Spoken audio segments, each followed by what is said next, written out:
Welcome to Redacted Tonight VIP. I'm Lee Camp. Holy crap! This is a big show. Tonight, I have none other than former vice presidential candidate Ajamu Baraka on the show. He's an incredible man. He's a veteran. He's a human rights activist, a political analyst, a writer, a commentator, and of course, he ran for vice president of the country with Jill Stein. But despite all that, he too is maligned daily as being some kind of Russian troll. Because when you can't argue with the points someone is making, you just open up a good old can of McCarthyism. You just right there spray it at them. That's all you do. Mr. Baraka, thanks for joining me. My pleasure. Such an honor to have you on. There's no good reason that it's taken this long, really, not at all. Let's start out with where I saw you a few days ago, the Women's March on the Pentagon. It was an important march with an important message. But why do you think it didn't have 1 million participants like the corporate-owned Women's March last year? Because it wasn't associated with the interests of the Democrat Party.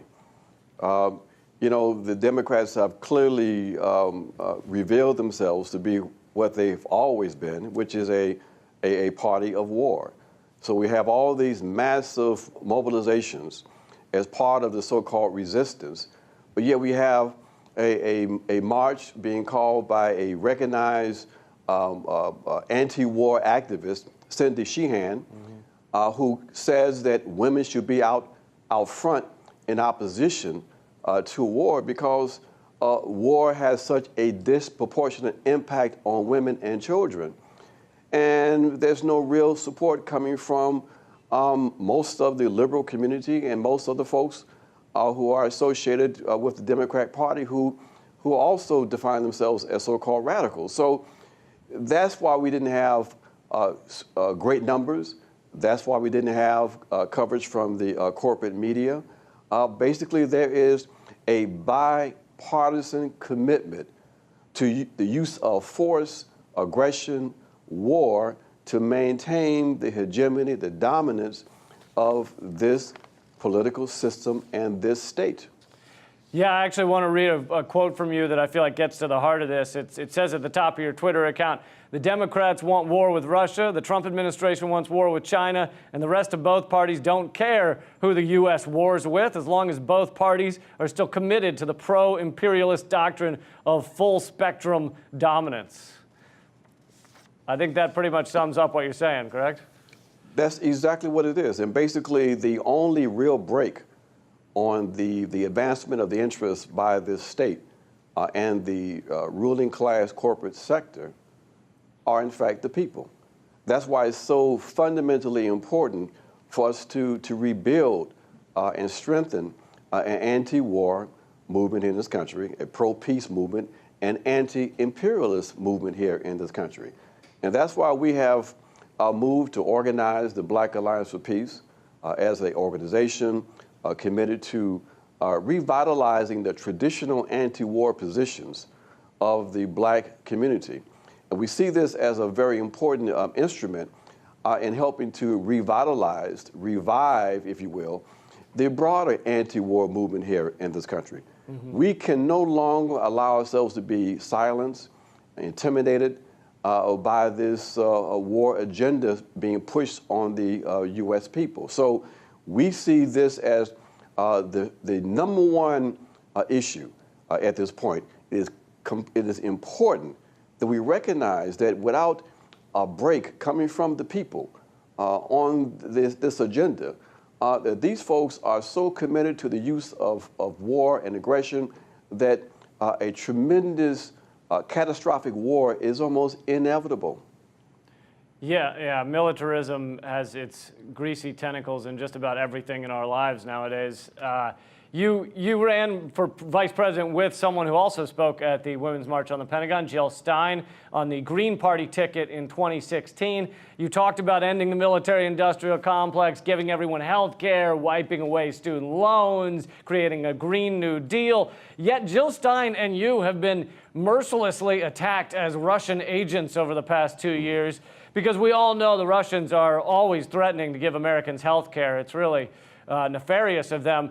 What do you make of this neo-McCarthyism we're dealing with? you know, is one of the most dangerous developments since the first era of McCarthyism in the 1950s. And it's part of a bipartisan effort led by, again, the liberal Democrats to ensure that only one perspective is dominant here in this country, and that is the perspective and the interests of the corporate sector. So yes, we have been vilified. There is a real, they perceive what we tried to do and what we're still trying to do as a threat to their corporate control. And unfortunately, though, it's really been quite a shame that other sectors of the progressive community, other so-called leftists, didn't recognize the threat of these attempts to try to shut down and narrow democratic discourse. In fact, they have allowed themselves to be manipulated, to be used with the so-called Russian gate to give political cover to this very dangerous move to shut down alternative news sources, alternative analysis, and information.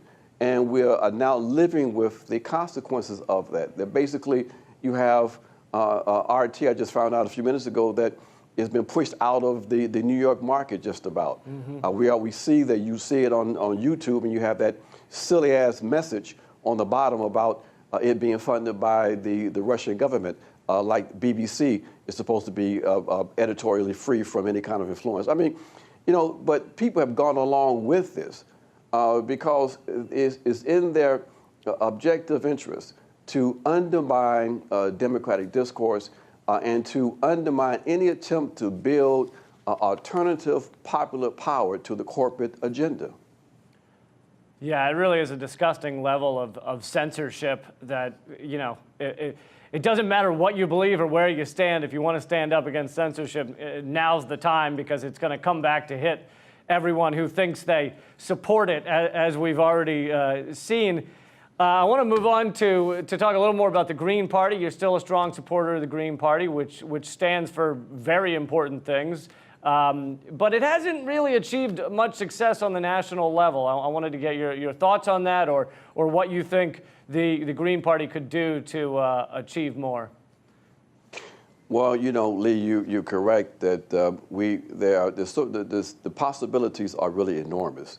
It's quite clear that most polls indicate that most of the population in this country recognize that both parties are inadequate, that independents have more of a sector of representation than either party. But we have not been able to take full advantage of these opportunities, primarily because the Green Party is still in the process of reorganizing itself, of bringing into the fold those individuals who have recognized that there's no real space for progressive politics in the Democrat Party.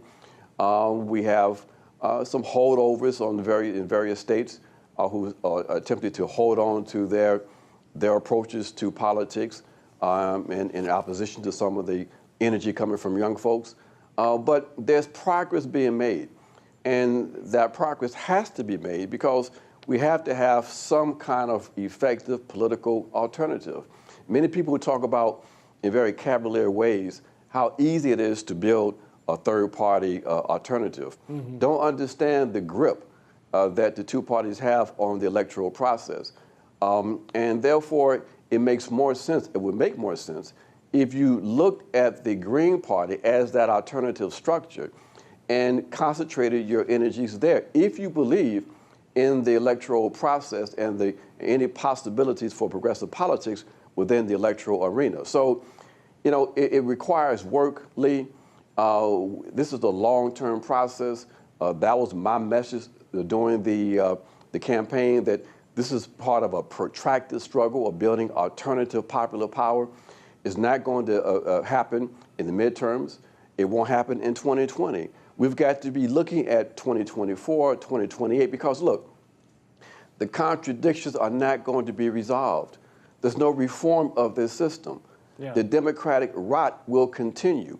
And unless there's an effective alternative organization of the people, then there will be a real possibility of a new kind of neo-corporate fascism. We already see it happening, and I call it liberal totalitarianism.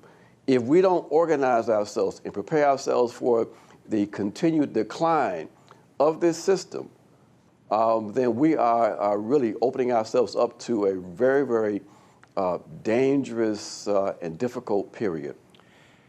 Yeah, speaking of the democratic rot you just mentioned, it seems that a lot of Democrats and people, even people that just consider themselves Democrats in this country, seem to think that Donald Trump invented racism, and if you just get him impeached, then racism solved.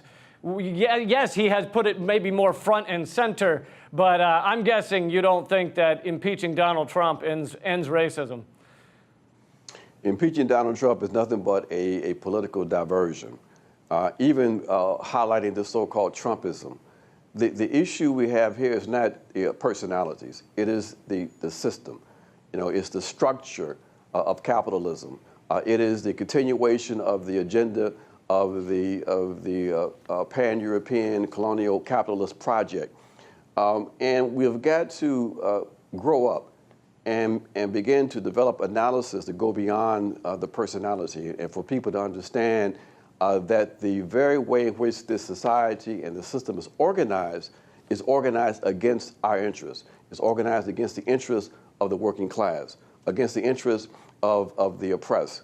So, you know, until we come to that conclusion and understand that the Democrats are part of the capitalist oligarchy and are advancing their interests, then we will find ourselves in a situation very similar to where we find ourselves today. So no, it's not about Trump and bringing in Pence. It's not about even defeating the Republican Party. It's about building alternative power so we can transform ourselves and transform this society. And that's going to require real struggle. In your opinion, is there a form of capitalism that doesn't involve racism, or are they linked hand in hand? Racism was and has always been a fundamental part of capitalism. If one is supposed to be anti-racist, you have to be anti-capital. So no, we know and we recognize that we want to build a new society in which we can finally end the scourge of white supremacy. We have to eliminate capitalism and its corollary, imperialism. Look, the wars we talked about earlier, they have a racial component also. That basically these wars being waged are wars in the global South. And who's in the crosshairs of those wars? Well, people of color. So that's why that demo by Cindy was so important. Because not only do we have the issue of race when it comes to war, an issue of class when it comes to the working class being the ones who are fighting and dying, and working class people also are dying across the globe, but also gender. So these elements of class, race, and gender have to be front and center in our understanding of the interests that are in play between ourselves and the ruling capitalist oligarchy. I want to talk about another kind of effect of unfettered capitalism is climate change and the environmental collapse we seem to be witnessing.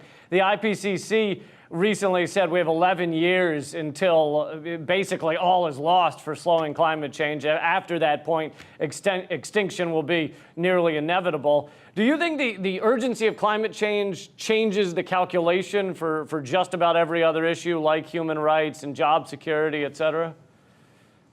I think it has to be our number one priority.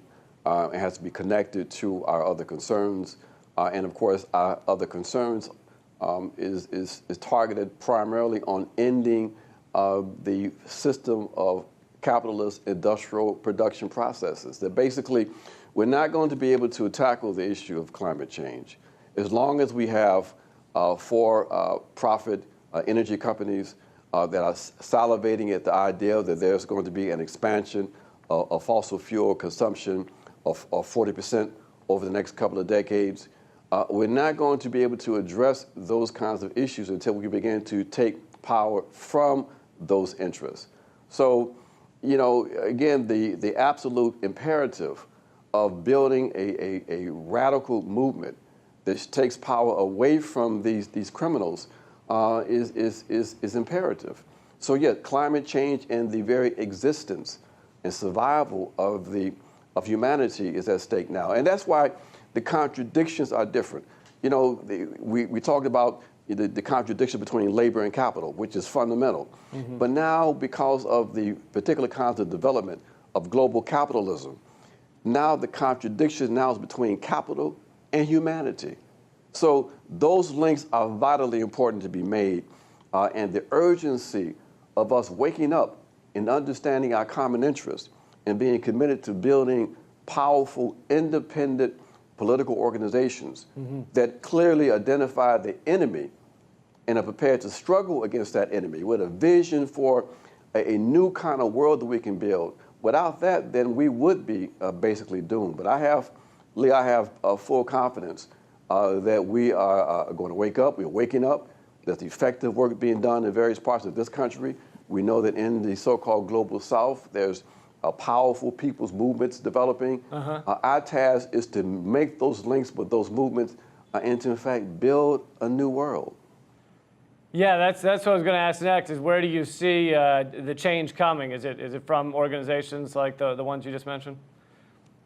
The change is coming from us developing more effective international solidarity structures. The real impetus of change, though, is going to be coming from the so-called global South. The notion that those of us in the North are going to be the real impetus for change is sort of passé. But it's important that we struggle and we organize and we link up with the global South, because we can't do it. None of us can do it by ourselves. And those of us who are situated here in the North, in the U.S., in Western Europe, we have a particular kind of responsibility because of where we are located strategically. And that's why it's very important for us to understand that, and very important for us to understand why we have to stand in solidarity with the people of the world and be prepared to sacrifice in order to struggle for ourselves and for all of humanity. So the change is coming, but it's going to come only when we are able to build these international structures of resistance. You've been an activist, kind of staying on this topic, you've been an activist and a political analyst for a long time. I'm sure you've gotten this next question a lot, but that's precisely why I want to ask it. What do you tell to people who say, I want to help, I want to fight for a better world, I don't have much money, what can I do, where do I start? I tell people that all of us are important, and that resistance is vital, and that whatever you can bring to the resistance, you bring it. You bring yourself. You bring your enthusiasm. You bring your commitment to talk to other people. You can sign petitions. You can go to meetings. You can organize teach-ins. You can educate yourself on the world and your society. This fight requires everybody to step up. And so we say, collectively is when we have power. That basically, as individuals, it's very difficult to make change. But if you see the possibility of change, if you can begin to imagine a new world, then understand that the only way we're going to be able to achieve that new world, to realize that new world, is through collective action. So we push the idea of people becoming involved, joining organizations, and not allowing anyone to tell you that we can't do it, that basically we can't make change. That's the message from the enemy. We say build democracy, build powerful movements, and have a vision of what we can in fact build here on this planet. Yeah, those saying it can't be done are generally making a lot of money from the status quo, is what I usually find. Thank you so much for joining me. People can find your work at ajamubaraka.com. Thanks for being an inspiration to so many people. My pleasure, Lee. Let's do it again. I really appreciate you and your outstanding work also.